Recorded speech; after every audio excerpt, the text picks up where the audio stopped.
main character here in the middle of the sort of 3x3 you see in the sort of promotional art, and he is pretty much just a walrus who drives a taxi, and because of the events that unfolded, he ended up driving the victim of a murder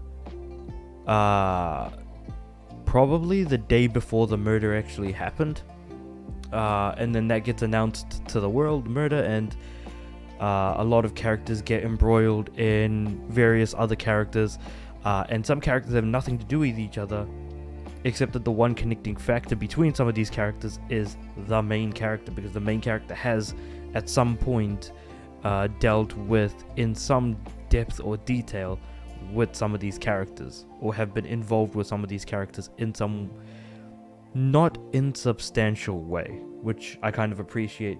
And it gave me a lot of vibes around how I kind of enjoyed watching Durarara, where there's like certain groups that you could kind of pin down and be like, okay, this is kind of these characters are this group, or these characters are that group. Anyway, it's just sort of like it all happens in the sort of like Japan, if like everyone was like different species of animals, so whether they're dogs, walruses, monkeys, alpacas, gorillas, monkeys, orangutans, sort of everything and anything and everything in between, kind of in that way, foxes and things of the sort. But yeah, there's a horse as well. I totally forgot about that guy. But no, it's a really, really entertaining show. I did look through a few of the reviews on Mal, and one thing that I noticed was people were like, it's pretty obvious when you've watched enough of the show, how the final episode is going to end, or what the big twist is at the end. And honestly, I don't know why you would want to try and guess ahead when the show is actually really, really good, and you should probably just kind of like let it play for like just to kind of see what the vision, the animators, the team behind the show actually wanted you to see, the way they want to present it to you. And that's usually why I don't get why people want to like jump ahead and just start randomly guessing what's going to happen. Sure, that can be entertaining at times, but that can also kind of ruin your enjoyment of the show as a whole. So while to me it wasn't completely obvious, because I wasn't trying to guess what was kind of happening by the end, I did very much enjoy the twist at the end. Albeit that after you find out about the twist and then everything kind of goes back to normal, there's some level of jank to get used to, but for the most part it's still very much an enjoyable show, and definitely worthy of the time, because again, it is by all accounts a strange slice of life murder mystery that has a lot of layers to it, and you kind of just jump on and take it for a ride. I mean, hopefully it shouldn't cost you too much, unlike taxis in Japan, which are actually pretty damn pricey. But yeah, it's a great show. I don't know what else to say. The characters are really well done. The opening is actually pretty solid. It's kind of like a very smooth track to have for the opening, which I very much appreciated. And hands down, my favorite part of the entire show absolutely has to be Shirakawa the alpaca and her capoeira.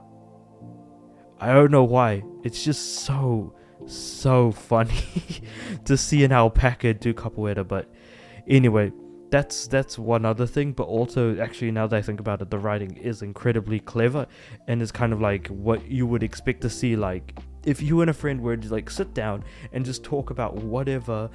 I'm sure like the conversation would go pretty off the rails, and you both be commenting about different things at the same time you're talking about the same thing.